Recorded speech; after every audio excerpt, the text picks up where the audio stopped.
कभी भी मौका लग जाए और माघ महीने की पंचमी तिथि शनिवार को पड़ जाए तो आप लोगों को 31 चावल के दाने वाला उपाय तो अवश्य ही करना चाहिए। इन दोनों का संयोग बहुत ही कम आता है। इसी के साथ में गुरु जी ने अपनी शिव पुराण कथा में बताया है कि इस दिन आपको 31 चावल दाने का उपाय तो आपको अवश्य ही करना चाहिए, क्योंकि ऐसा दिन पूरे साल में सिर्फ एक ही बार आता है। और दोस्तों, आप सभी लोग जानते हो कि शनिवार का अगर सबसे बड़ा कोई उपाय है तो वो 31 चावल दाने वाला उपाय है। तो दोस्तों, इस शनिवार के दिन आप लोगों को इस 31 चावल दाने वाले उपाय को जरूर करना है। बहुत सारे लोग होंगे जिन लोगों ने इस उपाय को ना किया हो, मतलब पूरा साल निकल गया, उन्होंने किसी भी दिन इस 31 चावल दाने वाले उपाय को ना किया हो। पर दोस्तों, आपके पास एक आखिरी मौका बचा हुआ है जो कि 18 जनवरी के दिन है। तो इस दिन आप लोगों को इस वाले उपाय को जरूर कर लेना है। भले ही आपने पूरे महीने भर इस उपाय को ना किया हो, पर अगर आपने इस माघ महीने के शनिवार के दिन अगर इस वाले उपाय को कर लिया तो आपको इस उपाय को करने का वो फल मिलेगा जिसकी आपने कभी कल्पना भी नहीं करी होगी। इसीलिए आप लोग इस वाले उपाय को एक बार जरूर कर लेना है, ताकि आप लोगों के हाथ से यह मौका ना जा सके और आपको इस उपाय को करने का फल मिल सके। दोस्तों, यह उपाय पंडित जी ने अपनी अभी की ही श्री शिव महापुराण की कथा में बताया है। जिस उपाय को आज हम आपको बहुत अच्छे से समझाने वाले हैं, इस वीडियो को देखने के बाद इस उपाय को समझने के लिए आपको कोई और वीडियो को देखने की जरूरत नहीं पड़ेगी। तो चलिए दोस्तों, उपाय को शुरू करते हैं। देखिए, यह इस माघ महीने के शनिवार के दिन यह इतना खास होता है, इतना महत्वपूर्ण होता है। देखा गया है कभी कभी बड़े बड़े पूजा पाठ अनुष्ठान से जो मनोकामना पूर्ण नहीं होते, वो माघ महीने के शनिवार के दिन एक छोटे से उपाय करने से ही आपकी मनोकामना पूर्ण हो जाती है। और बहुत सारे लोगों ने इस उपाय को किया भी है और उनको इस उपाय को करने का फल भी जरूर मिला है। अगर आप लोग भी इस उपाय को करना चाहते हैं तो आप इस उपाय को पहले अच्छे से समझ लेना, सुन लेना, उसके बाद करना। आपको इस उपाय का फल जरूर मिलेगा। और इस उपाय को कर लेने से आपके घर में चाहे किसी भी प्रकार की दुख और समस्या क्यों ना चल रही हो, आपको उसका कारण भी नहीं पता है कि भाई यह समस्या किस कारण से चल रही है। उसका कुछ भी कारण हो सकता है, जैसे पितृदोष हो सकता है या किसी भी तरह का मंगल दोष भी हो सकता है। तो इस दिन आप लोगों को यह वाला उपाय कर लेना है। यह एक ऐसा उपाय है जिस उपाय को अगर किसी विशेष दिन पर किया जाए तो भाई उस विशेष दिन का जो है वह तो हमें मिलता ही मिलता है, पर हमने उस दिन पर इस उपाय को किया है तो हमें उससे भी बड़ा फल मिलता है और फल बहुत जल्दी मिलता है, क्योंकि आप इस उपाय को बहुत ही बड़े और विशेष दिन पर कर रहे हो। तो चलिए अब उपाय के बारे में बात करते हैं, लेकिन उससे पहले आप लोगों को यह जानना आवश्यक है कि आखिर यह उपाय किस समय करना है, किसको करना है और कैसे करना है। तो चलिए हम आगे आपको वीडियो में एक एक करके बता देते हैं। लेकिन उससे पहले अगर आप लोग हमारे चैनल पर पहली बार आए हैं या फिर मेरी आवाज आज पहली बार सुन रहे हैं तो हमारे चैनल को सब्सक्राइब जरूर कर लेना और इस वीडियो को लाइक करके कमेंट बॉक्स में श्री शिवाय नमस्तुभ्यम ओम नमः शिवाय जरूर टाइप कर देना। तो दोस्तों, इस 31 चावल दाने वाले उपाय को हमें इस शनिवार के दिन कैसे करना है, किसको करना है, किस समय करना है और कहां पर करना है, ये सारे सवालों के जवाब आपको इस वीडियो में मिल जाएंगे। और जो ये वीडियो देखेगा भाई उसको 31 चावल दाने वाला उपाय जरूर करना चाहिए, क्योंकि इस दिन एक चावल दाने का भी बहुत ही बड़ा और विशेष महत्व होता है। और जब बात आ जाए 31 चावल दाने की तो ये सोने पे सुहागा वाली बात हो जाती है और ये एक बहुत ही बड़ा उपाय हो जाता है इस शनिवार पंचमी तिथि का। तो अब दोस्तों, इस 31 चावल के दाने वाले उपाय को आखिर करना किसको है, सबसे पहले हम लोग वो बात जान लेते हैं। तो देखो, घर की जो बड़ी माताएं बहनें होती हैं, उन माताओं बहनों में से कोई भी एक बड़ी माता बहन इस वाले उपाय को कर सकती है।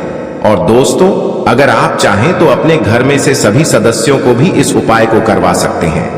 अगर किसी व्यक्ति की खुद की कोई मनोकामना है, खुद की कोई दुख और परेशानी है जो कि वह अपने लिए ही करना चाहता है, इस वाले उपाय को तो वह खुद अपने लिए भी कर सकता है। बाकी अगर कोई घर में से ऐसा है जो कि अपने पूरे घर परिवार की सुख और शांति के लिए ये वाला उपाय करना चाहता है तो भाई वह भी कर सकता है, उसमें भी कोई दिक्कत वाली बात नहीं है। कहने का मतलब यह है कि इस उपाय को हर एक सदस्य भी कर सकता है और पूरे घर परिवार के सदस्य के लिए घर की बड़ी माताओं बहनों में से कोई एक माता बहन भी कर सकती है। माताएं बहनें अगर घर में उपस्थित न हो या वो यह वाला उपाय न कर पा रही हो तो फिर घर का कोई बड़ा सदस्य भी इस 31 चावल के दाने वाले उपाय को कर सकता है, चाहे फिर वह पुरुष ही क्यों ना हो, उसमें कोई भी दिक्कत वाली बात नहीं है।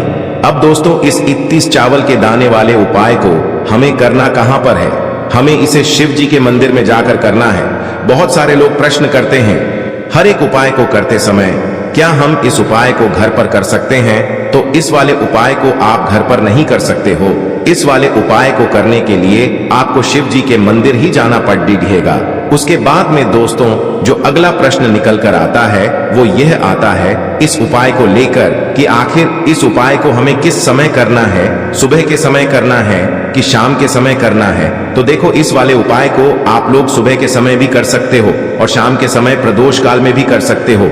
अब अगर आप पूछो कि भाई सबसे उत्तम समय कौन सा रहेगा इस 31 चावल के दाने वाले उपाय को करने का, तो हम आपसे बस यही कहेंगे कि इस उपाय को आप सुबह के समय करेंगे तो ज्यादा बेहतर होगा। बाकी अगर प्रदोष काल शाम के समय भी करेंगे तो भी अच्छा होगा, उसमें कोई भी दिक्कत वाली बात नहीं है। तो अब दोस्तों, जो अगली सबसे बड़ी और महत्वपूर्ण बात आती है वो यह आती है कि सुबह अगर हम उपाय को करेंगे तो हमें कितने बजे से लेकर कितने बजे तक के बीच में करना है, और शाम के समय प्रदोष काल में करेंगे तो हमें कितने बजे से लेकर कितने बजे के बीच में करना है। तो देखो, सुबह जितनी जल्दी हो सके आप उपाय को करने की कोशिश करना। बाकी अगर किसी कारणवश लेट भी हो जाओ, थोड़ी देर भी हो जाए तो 10 या 11 बजे तक भी आप उपाय कर लेना, पर 12 बजे से ज्यादा देरी ना हो, ठीक है?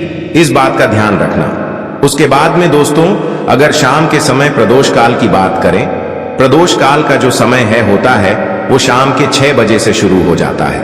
मतलब शाम के 6 बजे से लेकर 7 बजे के बीच का जो समय होता है ये समय प्रदोष काल का समय होता है।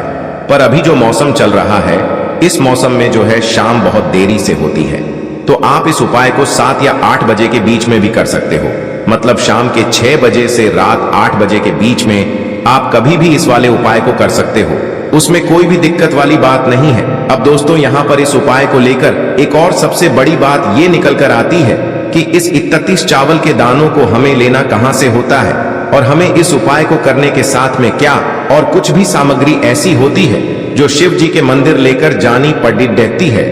तो देखो, यहां पर हम आपको बता दें, सबसे पहले आप लोग यह जान लो कि यह जो 31 चावल के दाने वाला उपाय है, सिर्फ और सिर्फ आप उपाय की सामग्री लेकर कभी भी शिव जी के मंदिर मत जाना, क्योंकि हमें भगवान के सामने ये नहीं दर्शाना है कि अगर हम भगवान शिव जी के मंदिर आए हैं तो अपने फायदे के लिए आए हैं। तो इसलिए जो भी पूजन सामग्री है, उपाय सामग्री है, 31 चावल के दाने, इसके साथ में आपको पूजन सामग्री भी जरूर लेकर जाना है। देखो, अगर सुबह के समय उपाय कर रहे हो तो सीधी सी बात है, 1 लोटा जल तो आप लेकर जाओगे ही जाओगे। वही 1 लोटा जल अगर मिट्टी का जल हो तो बहुत अच्छा रहेगा। मिट्टी का जल कैसे बनाया जाता है, इसके लिए हमने पहले से बहुत सारी वीडियोस बना दी है। आपके पास इस दिन एक आखिरी मौका रहेगा मिट्टी का जल शिव जी पर चढ़ाने का और उपाय को करने का। बहुत बड़ा आपको इस दिन फल मिलेगा। तो इसीलिए इस दिन हो सके तो भाई मिट्टी का जल चढ़ाना तो अपने साथ में कम से कम 1 लोटा जल तो आपको लेकर जाना ही जाना है। अगर मिट्टी का जल नहीं है तो घर का जल भी आप इस्तेमाल कर सकते हो। इसके अलावा जो भी पूजन सामग्री है, देखो 31 चावल के दाने ये अलग आपके रहेंगे और जो आपकी पूजन सामग्री रहेगी वो अलग रहेगी। पूजन सामग्री में आप जो भी चीज लेकर जाना चाहे वो लेकर जा सकते हैं। एक बेलपत्र भी लेकर जा सकते हैं, उसमें कोई भी दिक्कत वाली बात नहीं है। वहीं अगर हम बात करें शाम के समय की, तो शाम के समय शिव जी पर जल नहीं चढ़ता है, इसीलिए शाम के समय आप लोग एक दीपक तैयार कर लें जो कि गोलबत्ती का, आटे का, शुद्ध देसी गाय का घी का होगा, है ना? इस बात का आप लोगों को ध्यान रखना है और इस दीपक को आपको घर से जलाकर नहीं लेकर जाना है, भगवान शिव जी के मंदिर में जाकर ही जलाना है। इस बात का भी आप लोगों को ध्यान रखना है। अब दोस्तों, यहां पर हमें इस बात को समझना है कि यह 31 चावल के दाने हमें लेना कहां से है। क्या हमें दुकान से लेकर आना है या हमें अपने घर से लेना है या कहां से लेकर आना है और कौन से चावल लेना है? क्योंकि चावल भी बहुत प्रकार के होते हैं। तो देखो, इन सभी सवालों के जवाब आप लोग एक बात में सुन लो कि भाई ये जो उपाय है, इस उपाय में आपको ये नहीं देखना है कि भाई कौन से चावल है, कौन से चावल नहीं है। बस जो भी चावल ले रहे हो वो चावल का दाना सबूत होना चाहिए, मतलब साबुत होना चाहिए, टूटा हुआ नहीं होना चाहिए, कटा पिटा नहीं होना चाहिए। ये बात आपको ध्यान रखना है। बाकी आपका चावल बासमती हो या सादा चावल हो या कोई सा भी चावल हो, उसमें कोई भी दिक्कत वाली बात नहीं है।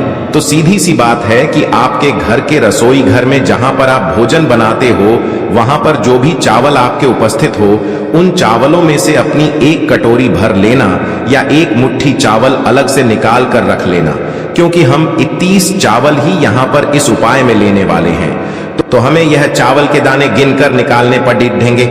इस बात का आप लोगों को ध्यान रखना है। तो अपने उस चावल की कटोरी में से या चावल में से 31 ऐसे चावल के दाने आप लोग निकाल लो जो कि टूटे हुए ना हो, कटे पिटे ना हो, जिनमें कोई दाग ना लगा हुआ हो, है ना।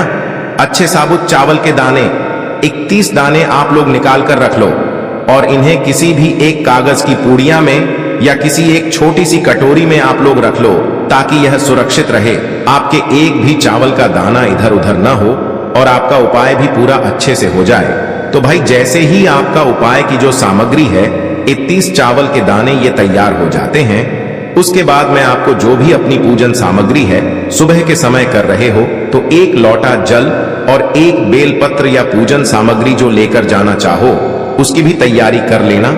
और शाम के समय जा रहे हो तो भाई अपना जो दीपक है उसे तैयार कर लेना, ठीक है। और उपाय को करते समय शुद्धता का विशेष रूप से ध्यान रखना, ठीक है। सुबह सुबह स्नान करने के बाद ही उपाय को करने की आप लोग तैयारी करना। उसके बाद अगर शाम के समय की बात करें तो शाम के समय आपको स्नान करने की जरूरत नहीं है, पर शुद्धता का ध्यान रखना है।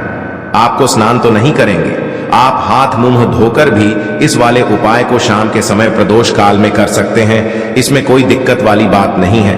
तो आप अपने उपाय की पूरी सामग्री तैयार करके आपके पास ही में जो आपका शिव मंदिर हो वहां पर पहुंच जाइए। सबसे पहले शिव मंदिर में जाकर आप लोगों को उपाय नहीं करना है, पहले भगवान के दर्शन करना है, भगवान से आशीर्वाद प्राप्त करना है, फिर शिव जी की शिवलिंग के पास में आना है। शिवलिंग के पास में आने के बाद आप जो पूजन सामग्री लेकर आए हुए हैं, जैसे कि सुबह गए हुए होंगे तो 1 लोटा जल और जो भी पूजन सामग्री लेकर आए हैं आप उनसे भगवान शिव जी की पूजन कीजिए। सबसे पहले तो 1 लोटा जल ही चढ़ेगा, फिर आपको एक बेलपत्र श्री शिवाय नमस्तुभ्यम का जाप करते हुए शिवलिंग पर चढ़ा देना है। उसके बाद में आपकी पूजन सामग्री चढ़ेगी। उसके बाद में अगर दोस्तों शाम के समय अगर आप इस उपाय को कर रहे हो तो अपने साथ में कम से कम एक जो दीपक है गोल बाती का जो आप अपने साथ में लेकर गए हो, उस दीपक को मंदिर में जाकर अपनी माचिस से जलाना है और उस दीपक को शिवलिंग के पास में रखना है, ठीक है। इस दीपक को रखने के बाद ही आप लोगों को अपना ये वाला उपाय शुरू करना है और दीपक को ज्यादा पास में मत रखना, वैसे भी गर्मी पड़ रही है। भगवान शिव जी को आंच नहीं लगनी चाहिए, है ना। तो भाई जैसे ही आपकी पूजा अर्चना हो जाती है, आप भगवान शिव जी को प्रसन्न कर लेते हैं। उसके बाद में शिवलिंग के पास ही में आप कहीं पर बैठ जाइए, सामने या आसपास जिस जगह पर आपको बैठना हो वहां पर बैठ जाइए और अपने वह 31 चावल के दाने अपने सामने निकाल कर रख लीजिए, क्योंकि अब यहाँ पर उपाय को यहाँ पर करने की आपको तैयारी करना है। और इस तरीके से जब आप उपाय करेंगे, पूजन सामग्री करने के बाद, पूजन अर्चना करने के बाद, तो आपको उपाय का फल बहुत जल्दी और बहुत बढ़ा होकर मिलेगा। तो अपने 31 चावल के दाने अपने सामने निकाल कर रख लेना और यह जो उपाय है यह आपकी सीधे हाथ की हथेली से होगा, इसलिए इस बात का भी विशेष रूप से ध्यान रखना है। तो सीधे हाथ की हथेली का प्रयोग करके ही आप लोग अपना इस वाले उपाय को करना। अपने सामने जो भी आपकी कागज की पुड्डियां है उसको खोल कर रख लो, या कटोरी है तो भाई उसे अपने सामने रख लो और अपने वह 31 चावल के दाने निकाल लो, ठीक है। उसके बाद में दोस्तों अब आपको क्या करना है कि शिवलिंग आपके सामने होगी, तो आपने वह 31 चावल के दाने एक एक करके जहां पर आपने बेलपत्र चढ़ाया है, आपको शिव जी के शिवलिंग के ऊपर चढ़ाना है। कहां पर चढ़ाना है? शिवलिंग के ऊपर चढ़ाना है और कहीं पर भी नहीं चढ़ाना है। आपको अपने हथेली से तो शिवलिंग के ऊपर चढ़ाना है, भले ही फिर वो अपने आप जलाधारी पर गिर जाए या मतलब वहीं पर गिर जाए, उसमें कोई दिक्कत वाली बात नहीं है। पर आप चढ़ाओ शिवलिंग के ऊपर ही। तो आपको क्या करना है, अपना पहला चावल का दाना उठाना है, श्री शिवाय नमस्तुभ्यम बोलना है और शिवलिंग पर चढ़ा देना है। इसी तरीके से दूसरा चावल का दाना उठा है, शिवलिंग पर चढ़ाना है और मंत्र बोल देना है। और फिर तीसरा चावल का दाना उठाना है, श्री शिवाय नमस्तुभ्यम बोलना है और चढ़ा देना है। इसी प्रकार से आपको पूरे 31 चावल के दाने एक एक करके शिव जी के शिवलिंग के ऊपर चढ़ाना है और भगवान से प्रार्थना करते जाना है। मतलब प्रार्थना तो आपको आखिरी में करना है, पर हर एक चावल के दाने को चढ़ाते समय श्री शिवाय नमस्तुभ्यम जरूर बोलना है। उसके बाद ही में यह चावल का दाना शिवलिंग के ऊपर आपको चढ़ाना है। जैसे ही आपके 31 चावल के दाने शिवलिंग के ऊपर चारच जाते हैं, तो भाई उसके बाद में आपको क्या करना है, भगवान से अपनी मनोकामना बोलना है। मनोकामना भी कब बोलना है, जब आपका 31 चावल का दाना आपके सीधे हाथ की हथेली में हो और आप उसे चढ़ाने के लिए जा रहे हो। श्री शिवाय नमस्तुभ्यम बोलकर उस आखिरी चावल के दाने को शिवलिंग के ऊपर चढ़ा देना और भगवान से फिर अपनी वह मनोकामना बोल देना, जिस मनोकामना के लिए आप लोग अपना यह वाला उपाय कर रहे हो। जिस भी दुख और परेशानी के लिए आप लोग अपना यह वाला उपाय कर रहे हो, उसके बाद में जैसे ही आप अपनी मनोकामना बोल देते हो, आपका यह वाला उपाय पूरा हो जाता है। पर दोस्तों, उपाय को करने के बाद आप लोगों को 2 मिनट भगवान शिव जी के मंत्र का जाप जरूर करना है और मंत्र का जाप करने के बाद भगवान से एक और बार प्रार्थना करना है अपनी मनोकामना के लिए या अपनी जो भी दुख और परेशानी है उसके लिए। इसके बाद में आप लोग भगवान को देखकर भगवान से प्रार्थना करके उनसे आशीर्वाद लेकर वहां से उठ सकते हैं और अपने घर पर जा सकते हैं। बस दोस्तों, यहां पर यह वाला उपाय पूरा हो जाता है।